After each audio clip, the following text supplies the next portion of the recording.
Baik, alhamdulillah, sahabat-sahabat sekalian, semoga semuanya dalam keadaan sehat walafiat. Baik, kita insya Allah buka dulu ya kajian pagi ini. A'udzubillahi minasyaitonirrajim. Bismillah tawakkaltu 'alallah wala haula wala quwata illa billahil aliyil azim. Allahumma shalli ala sayyidina Muhammad wa ala ali sayyidina Muhammad kama sholaita ala sayyidina Ibrahim wa ala ali sayyidina Ibrahim fil alamina innaka hamidun majid. Rabbi shrah li sadri wa yassir li amri wahlul 'uqdatan min lisan yafqahu qawli waj'al li waziran min ahli. Assalamualaikum warahmatullahi wabarakatuh. Baik, alhamdulillah sahabat-sahabat, atas izin dan nikmat Allah kita bisa berkumpul pagi ini pada tanggal 19 Agustus di tahun 2020. Insya Allah nanti malam masuk ke tahun baru Islam ya, 1 Muharram ya. Alhamdulillah, jadi semoga kita bisa memasuki tahun baru Islam dengan sebuah keyakinan yang baru ya, iman yang lebih punya intensitas yang kuat gitu untuk bisa membaca semua gelar yang Allah hadirkan di dalam kehidupan kita gitu.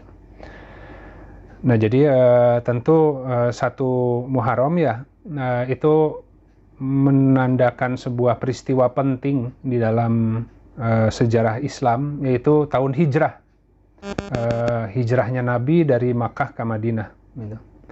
Nah, jadi temanya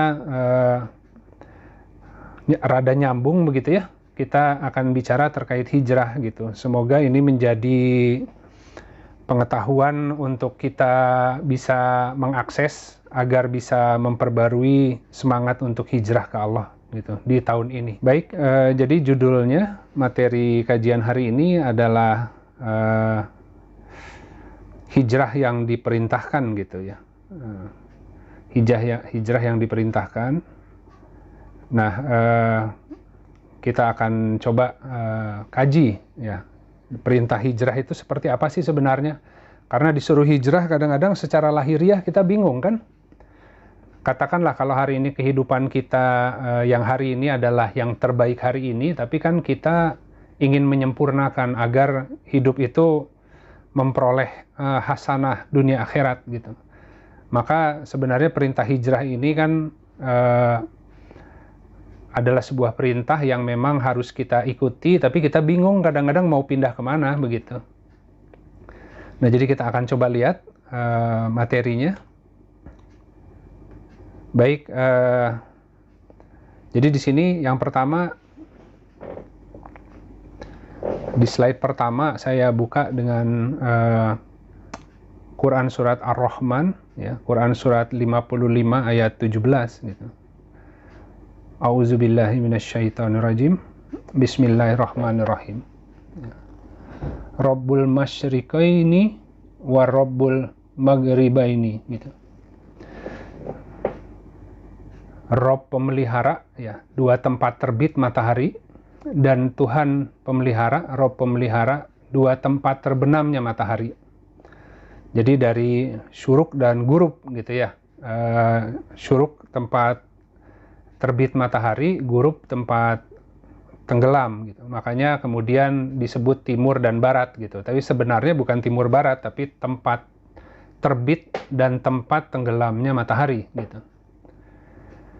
Nah, jadi kita ingin lihat yang dimaksud dengan 2 tempat terbit matahari itu apa sih begitu kan.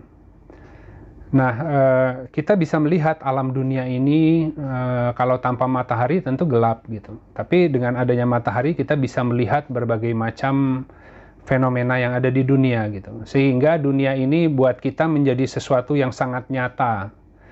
Ya, dikarenakan daya melihatnya tajam lah begitu terhadap dunia. Tapi seiring dengan meningkatnya kemampuan melihat dunia, seringkali ada alam lain yang kita buta gitu, tidak bisa melihatnya, yaitu tentu alam agama begitu ya, alam yang ada di dalam diri kita ya,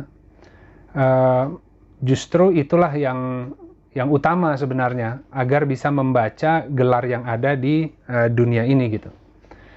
Nah, jadi ketika manusia itu hidupnya sedang terang-terangnya, biasanya lupa Allah gitu. Itu sudah hukumnya umumnya begitu.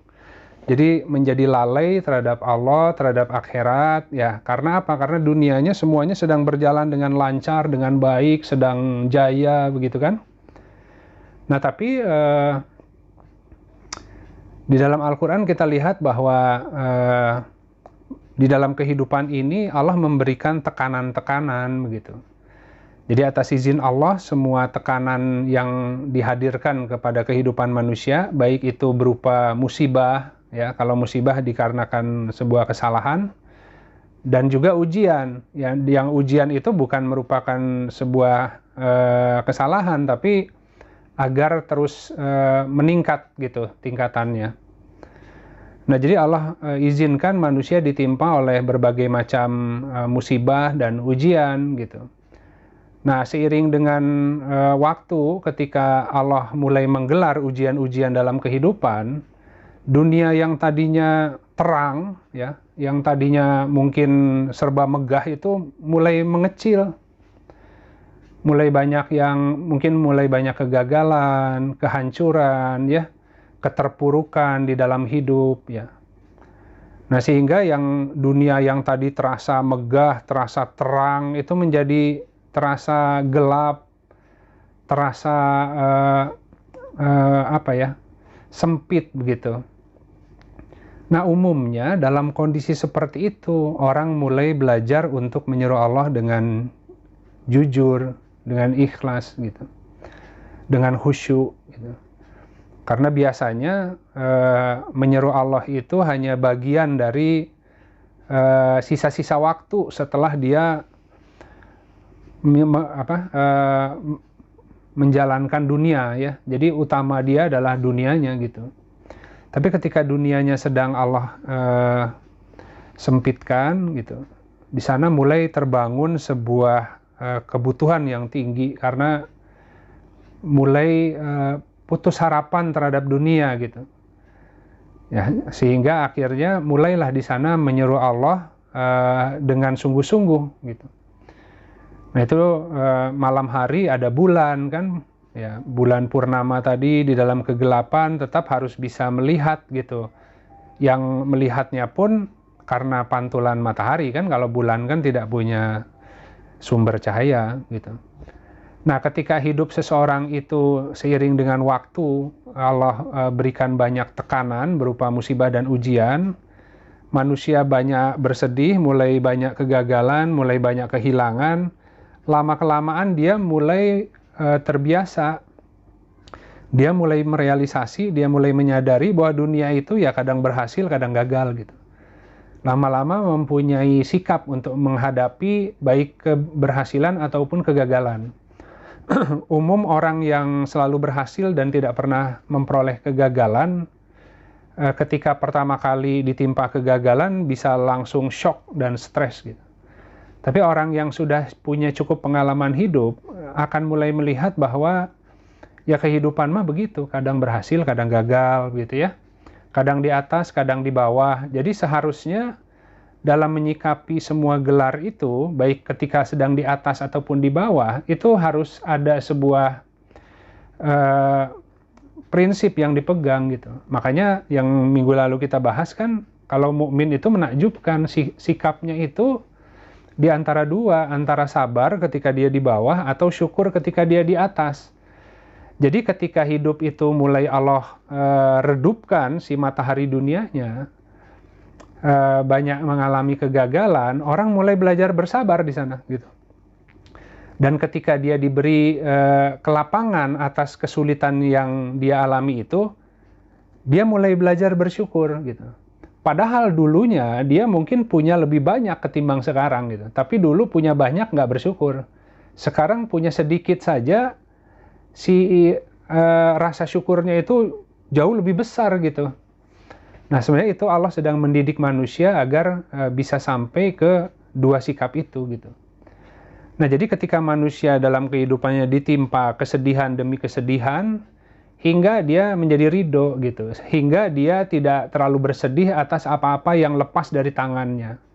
Bahkan kemudian dia mulai mendekat ke Allah, mulai belajar tentang kehidupan, dia mulai melihat bahwa ternyata kita memperoleh sesuatu ataupun kita kehilangan sesuatu itu ada yang ngatur gitu. Yang jadi persoalan pokok bukan dikasih atau diambil, tapi bagaimana sikap ketika Allah memberikan keutamaan atau kemudian tadi memberikan ujian kan. Nah, sikap yang terbangun itu adalah anugerah yang terbaiknya sebenarnya. Jadi kita juga pernah bahas bahwa kekayaan hati kan yang membuka khazanah dunia itu, dunia akhirat ya. Nah, jadi hingga tadi hanya mengadukan kesedihan pada Allah karena ketika hidupnya sedang dalam keterpurukan, si buminya menjadi gelap ya. Sudah tidak ada lagi yang bisa diandalkan, mulai itu hanya mengadu kesedihan kepada Allah aja gitu. Ya sudah malu juga mungkin, keliling-keliling, sudah sering minta bantuan makhluk, ya sudah sering dibantu tapi masih dalam kondisi belum keluar juga dari keterpurukan, lama-lama timbullah rasa malu kan, atau banyak penolakan gitu, karena banyak manusia yang ternyata juga tidak bisa membantu dia gitu. Baru di sana dia mulai mengadukan semua persoalannya hanya kepada Allah gitu. Jadi hatinya hanya akan tenang kemudian ketika mengingat Allah dan memohon pertolongan ya hanya kepada Allah juga gitu. Sehingga semua andalannya di dunia itu lepas gitu. Nah, ketika itu terbangun, itu artinya ada matahari lain yang sedang timbul gitu. Jadi kalau nanti di dunia itu diuji dengan kesedihan demi kesedihan, kemudian sampai dia hanya mengadukan segala persoalannya kepada Allah, hingga nanti akan masuk ke surga Allah dan Allah hapus semua kesedihan yang pernah ada. Kan orang mau orang yang masuk surga, ya, ada hadisnya begitu. Ketika di dunianya banyak kesulitan, hanya dicelup sedikit dengan kenikmatan sorga, lupa dia dengan semua kesedihan yang pernah dia alami di dunia gitu. Nah, untuk ke sana ya harus sabar gitu kan. Nah, sementara orang yang masuk neraka itu kalaupun hidupnya di dunia ini senang terus, begitu dicelup sebentar aja kepada yang namanya siksa neraka, langsung lupa pernah punya kenikmatan gitu, saking dahsyatnya hari itu ya. Nah, jadi tadi bahwa dunia hari ini adalah cerminan hati kita. Ketika kita banyak berat hati, ya kesulitan di dalam menghadapi dunia, Allah ingin menghilangkan itu. Ya.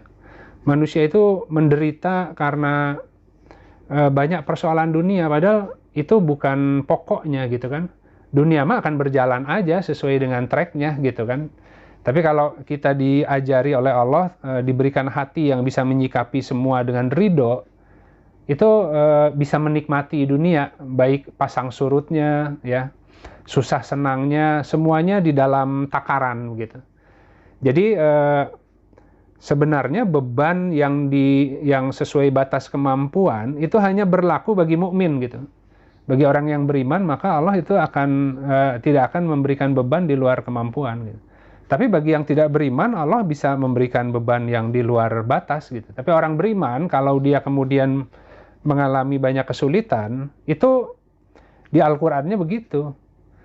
Allah menjanjikan bahwa kalaupun itu orang beriman diuji, itu tidak akan mungkin keluar dari batas kemampuannya gitu.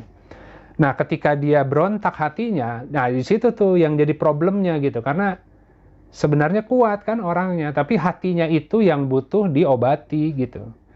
Karena terikat oleh sebuah keadaan ya angan-angan. Padahal seharusnya kita ya apa yang terjadi hari ini ya kita bergeraknya dari situ gitu. Jangan lagi berandai-andai kan. Nah, jadi tadi habis gelap terbitlah terang gitu kan. Setelah dunianya dimatikan, digelapkan, yang tadinya sukses jaya, tiba-tiba orang belajar mulai mendekat ke Allah, kemudian terbit matahari yang lain gitu. Dia mulai bisa melihat segala sesuatu dalam perspektif hikmah. Nah, kalau sudah bicara hikmah itu nggak bisa melihat dengan mata dunia gitu. Ya, jadi hikmah itu pasti dilihat oleh perangkat yang lain, ya mata yang ada di dalam dada kan gitu. Nah, tentu ketika di dalamnya itu kemudian terbit cahaya tadi gitu ya, dunianya menjadi membaik gitu. Kenapa? Karena dunia ini sebenarnya hanya cerminan hatinya aja. Dunianya mengelam karena hatinya memang banyak kekusutan, ya ketika hatinya kemudian seiring jalan terperbaiki gitu, maka dunianya pun akan menjadi baik juga gitu. Nah, itu poin pertama, sahabat-sahabat. Jadi itu biasa saja kalau Allah memberikan dunia itu dari jaya, kemudian matahari dunianya mulai redup, itu untuk mengeluarkan cahaya yang lain sebenarnya. Nah, kemudian berikutnya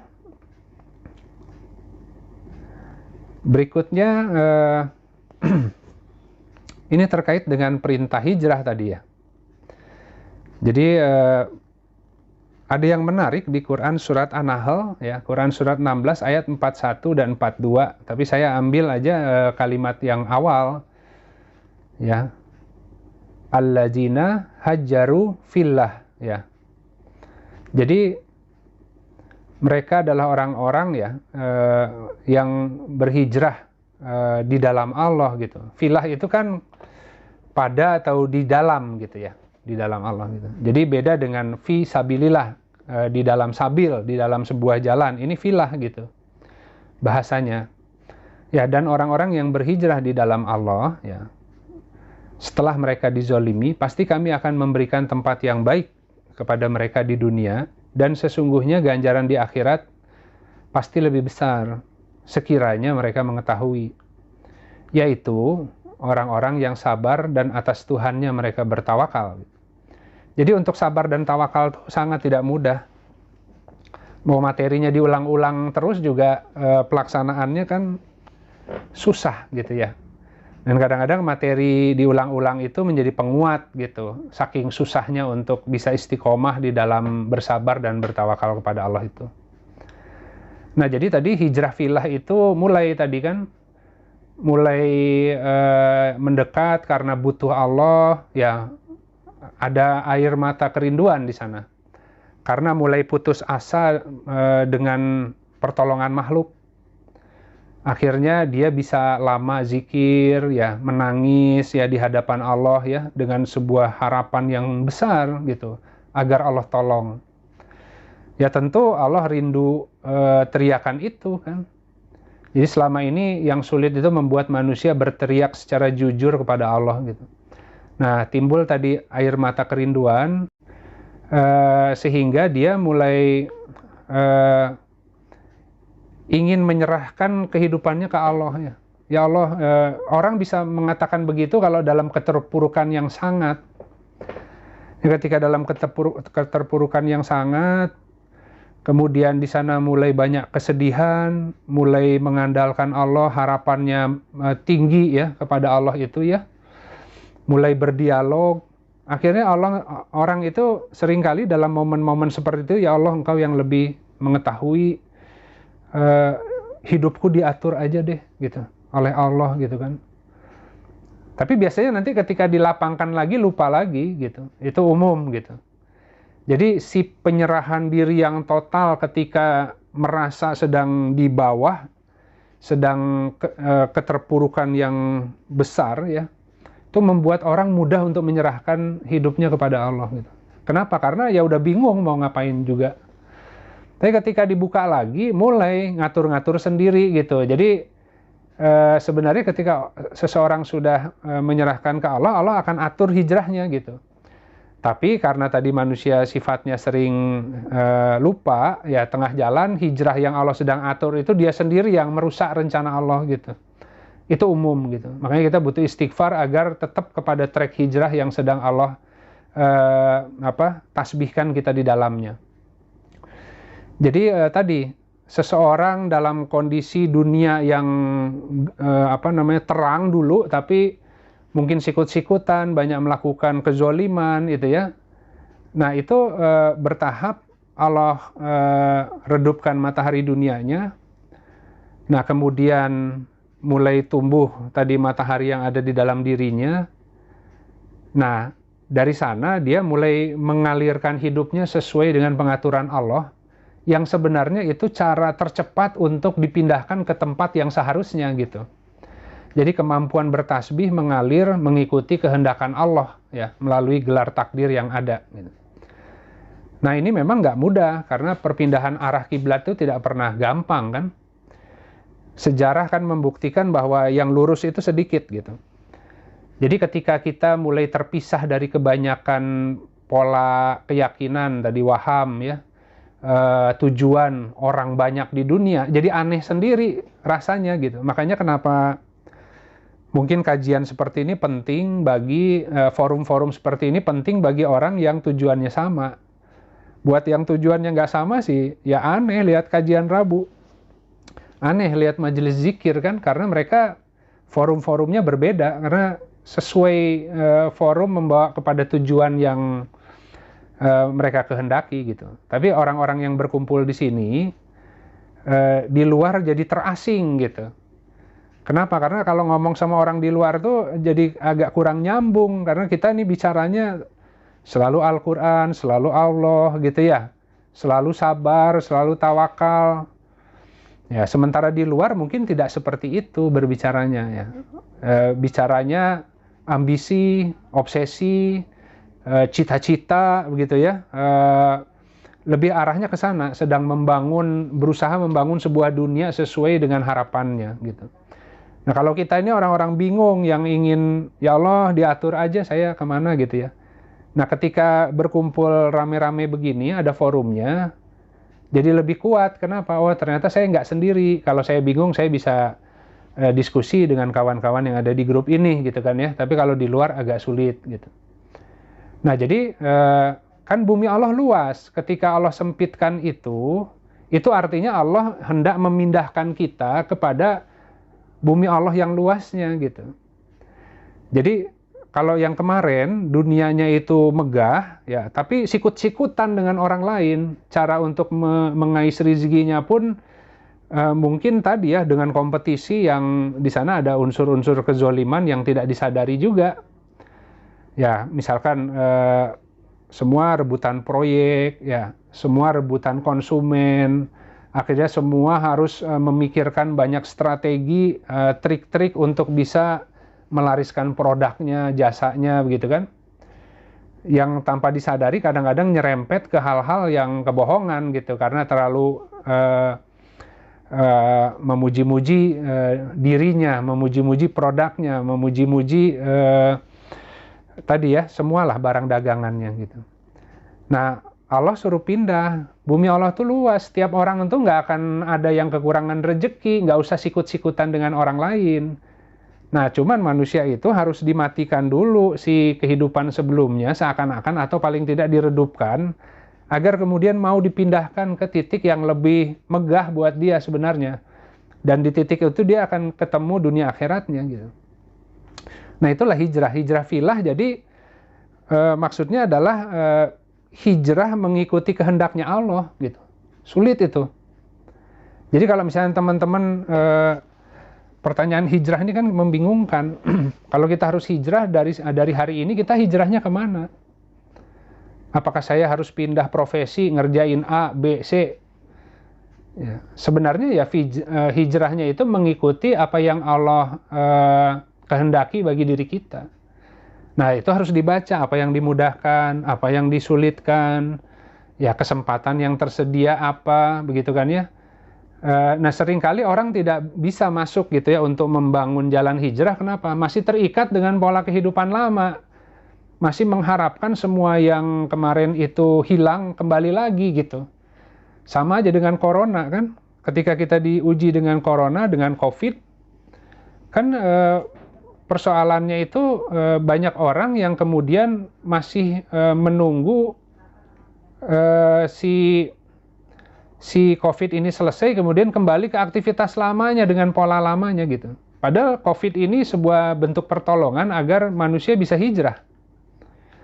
Ya, jadi ketika dalam kondisi COVID, semua pola kehidupan berubah, dia banyak waktu lebih banyak untuk kontemplasi ada gitu ya. Itu setelah COVID dia harus merubah setting gitu ya. Ya artinya mungkin ada yang kemarin yang memang sudah baik, tapi ada beberapa yang kurang baik itu dirubah formatnya gitu. Jadi COVID ini juga adalah bantuan agar kita mulai membuat peta hijrah. Ya, misalkan apakah kajian Rabu ke depan akan kembali lagi dengan pola offline gitu. Ya. Kalau kembali ke pola offline, tentu online-nya juga tetap jalan kan. Dan mungkin offline-nya nggak perlu setiap minggu. Ya. Bisa 2 minggu sekali, bisa sebulan sekali, ya. Tapi dengan online itu jarak coverage-nya lebih banyak yang bisa memperoleh manfaat. Misalkan contoh ya, kalau dulu tanpa gambar, tanpa persiapan materi seperti sekarang, karena lebih banyak ngobrol. Apakah ngobrol dulu lebih baik, ataukah yang seperti ini lebih baik? Itu saya harus hijrah kan. Allah minta bahwa produk kajian Rabu ini disempurnakan. Kalau dulu materinya banyak, karena sifatnya ngobrol, tidak terdokumentasi, sehingga ya yang memperoleh manfaat ya yang ikut kajian langsung aja gitu. Tapi kalau sekarang dengan semua media ilustrasi, materinya dibuat lebih menarik, itu bisa di-copy dan banyak orang yang bisa memperoleh manfaat gitu. Nah ini itu lahir dengan adanya kondisi COVID gitu.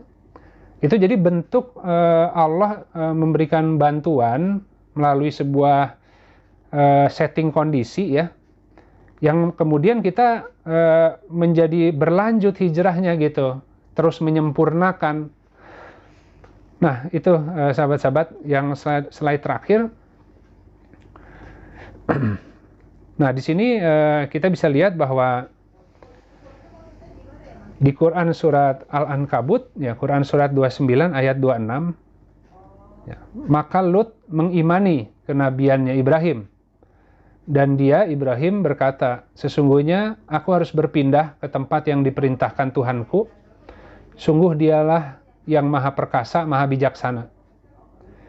Jadi kalau lihat asbabun nuzul ayat ini kisah terkait dengan Nabi Ibrahim setelah dibakar oleh apinya Namrud gitu.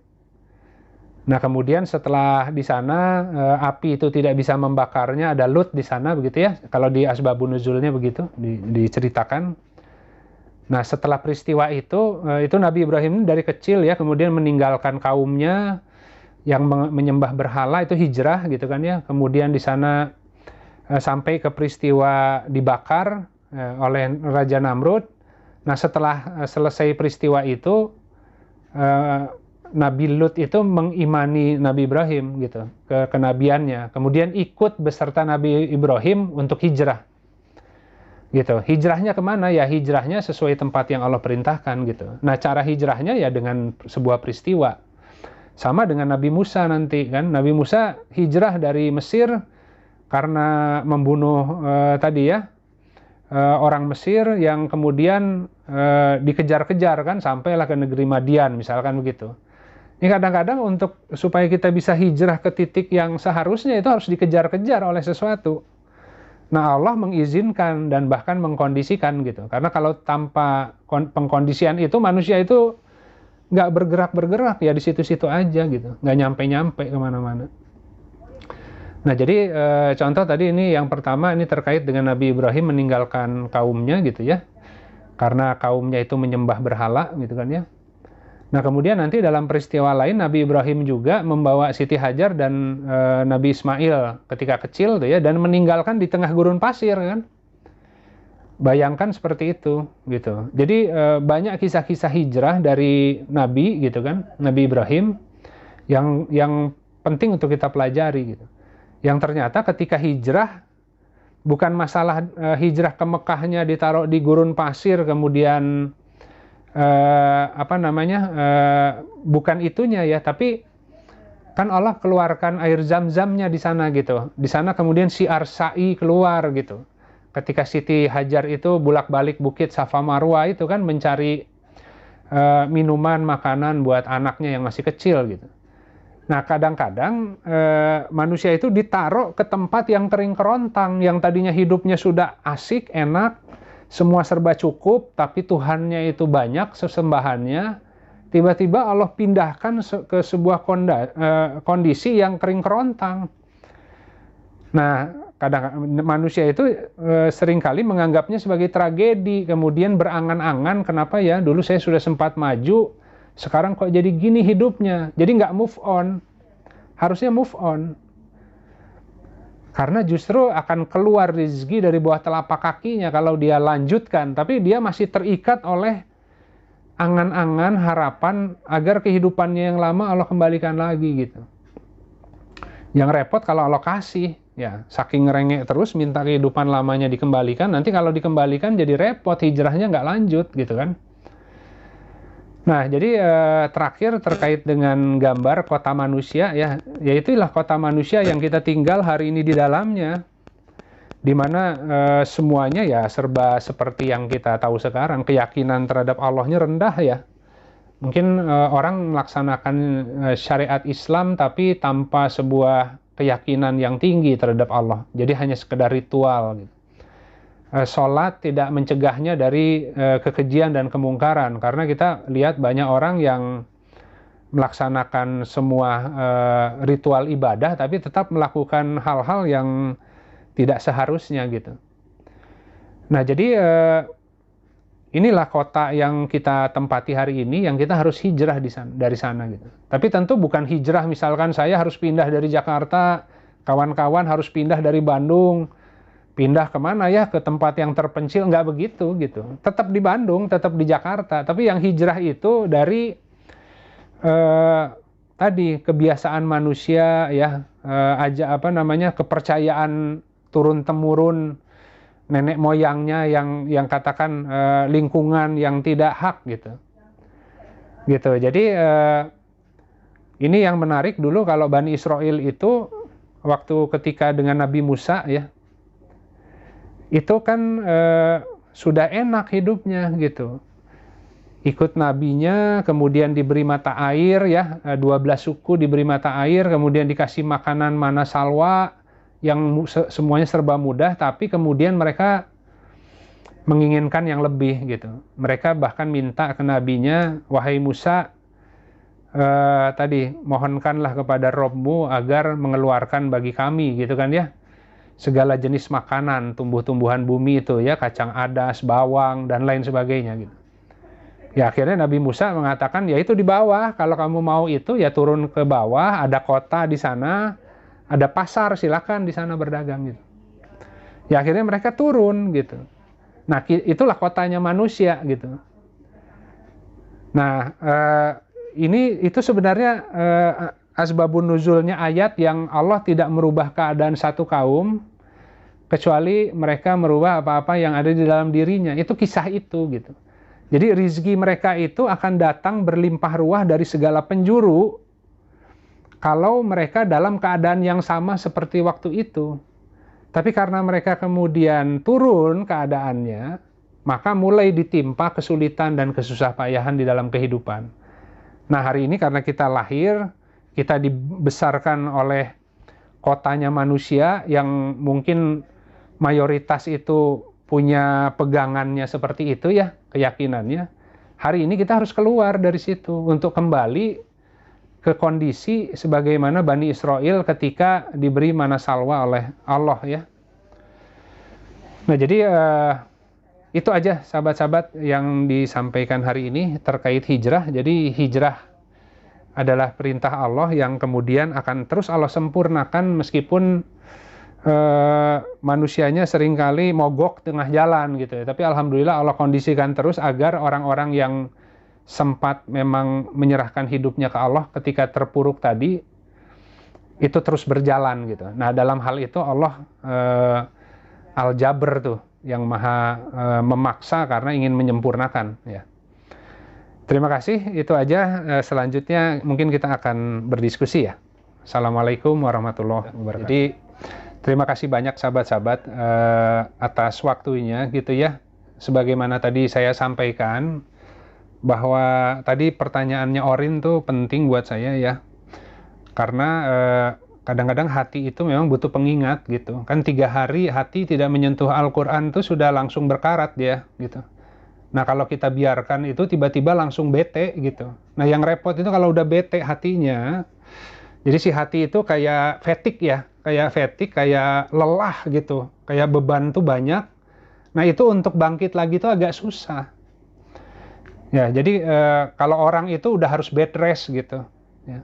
Tapi kalau kita atur pola makan, kalau udah kayak seperti dalam kehidupan hari-hari biasa ya, kita bekerja, tapi juga mungkin setiap berapa jam kemudian senam badan supaya nggak pegel pinggang dan sebagainya kan waktu istirahat itu sholat dengan baik ya, kemudian bekerjanya itu dengan ritme gitu.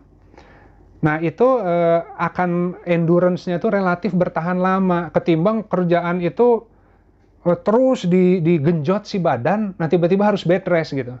Nah, dalam belajar agama juga sama.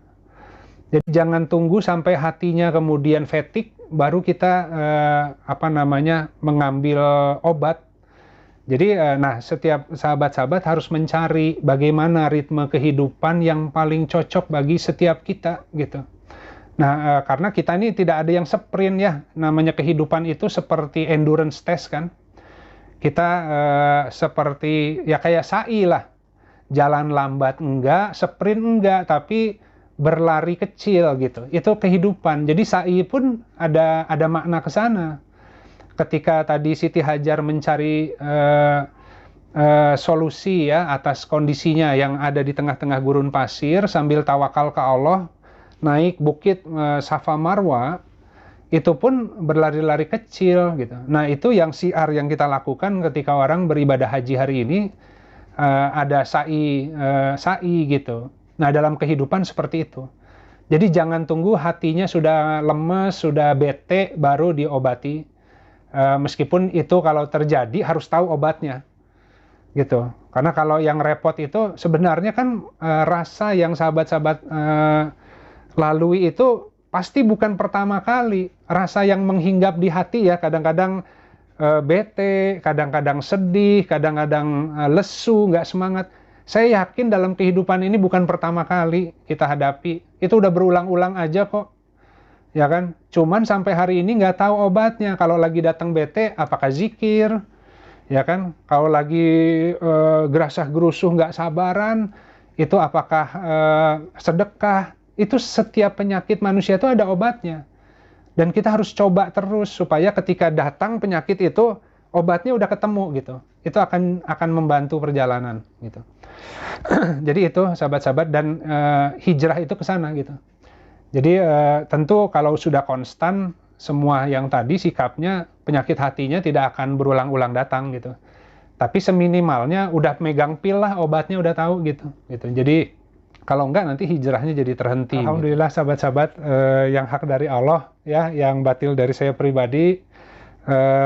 Terima kasih atas kehadirannya. Semoga ini bermanfaat bagi kita semua ya, khususnya mungkin kalau secara ilmu tidak ada yang baru, tapi mudah-mudahan ada energi ya dengan kita berjamaah begini, saling memperkuat gitu. Nah, ada berkah kan kita ketika majelis zikir ini banyak malaikat yang menaungi, yang memohon ke Allah agar mengampuni orang-orang yang ada di sini gitu. Jadi bisa jadi itu yang menjadi berkahnya itu ya.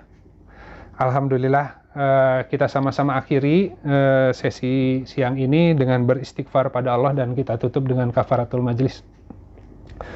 Astaghfirullahalazim, astaghfirullahalazim, astaghfirullahalazim. Allazi la ilaha illa huwal hayyul qayyum wa atubu ilaih.